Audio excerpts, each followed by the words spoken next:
Your cousin posts a photo from his vacation. It's a resort. Pool with its own bar. Chairs facing the ocean. Everything slightly beige in a very expensive way. The comments are full of fire emojis. You like the photo. You close Instagram. You're sitting on your couch on a Sunday morning in a house you own. Coffee made at home. No plans until noon. The account you checked 20 minutes ago has $287,000 in it. Your cousin makes more money than you. He also told you last Thanksgiving, quietly, between the turkey and the pie, that he's carrying $22,000 in credit card debt. You didn't say anything. You just passed the cranberry sauce. Go back 11 years. You are 29. You share an office with a guy named Todd who makes what you make, $54,000, and somehow appears to live an entirely different financial life. New shoes regularly.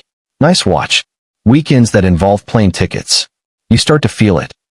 That specific quiet unease of watching someone else seem to have more than you and not understanding the math. It takes you a while to understand that the math is debt. Todd isn't building anything. Todd is performing something. And performance requires an audience, which is the part that benefits Todd and costs you nothing unless you start copying the performance. You almost do. There's a moment, a specific Saturday afternoon in a car dealership showroom, where you're sitting across from a finance manager explaining the terms on a lease for a car that is unambiguously beyond your current life. Monthly payment, $510. Your current car payment, $280. The difference is $230 a month. You ask for a minute to think. You do the math. $230 a month for 36 months. $8,280 to feel like Todd for 3 years. You stand up. You shake the finance manager's hand. You go back to your $280 car. That decision is worth more than you know yet. You are 29. Net worth, $14,000. Mostly in the 401k. One credit card, paid in full every month because your dad told you to at 22, and it stuck. Student loans cleared last year. Car loan has 18 months left. $14,000 doesn't feel like anything yet. But you have no performance to maintain. No lease to feed. No credit card minimum to route your paycheck around. What comes in is yours. Most people your age can't say that. You are 32. Net worth, $41,000. You got a raise to $63,000 and did something that surprised even you. You didn't change how you lived. You increased the 401k to 10%. You opened a brokerage account with $100. Todd left the company. Before he left, he mentioned, without being asked, that he was going through a bankruptcy.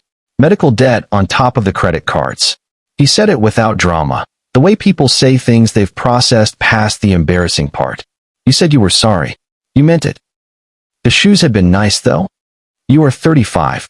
Net worth, $89,000. You bought a house.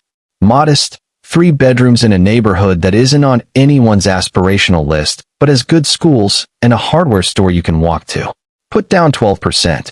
Kept the emergency fund intact. Your brother-in-law Kevin bought at the same time. Bigger house, newer neighborhood, the kind of kitchen that photographs well. His mortgage is $800 more per month than yours. He posts photos of the kitchen regularly. They get a lot of likes. You post nothing about the house. But you put a good portion of that $800 difference into the brokerage account you started at 32. Kevin's kitchen is still nicer than yours. Your brokerage account doesn't care. You are 39. Net worth, $162,000. The market had a bad year. Your accounts dropped. You felt the familiar pull to do something, move things, change things, respond. You did nothing. The accounts recovered. You also noticed something that year. You stopped caring about what things looked like from the outside. Not consciously. It just faded. Your cousin's resort photo didn't land the way it used to. You felt something closer to mild curiosity than envy. Either you'd made peace with your choices, or the choices had made you. Probably both. You are 43. Net worth, $287,000.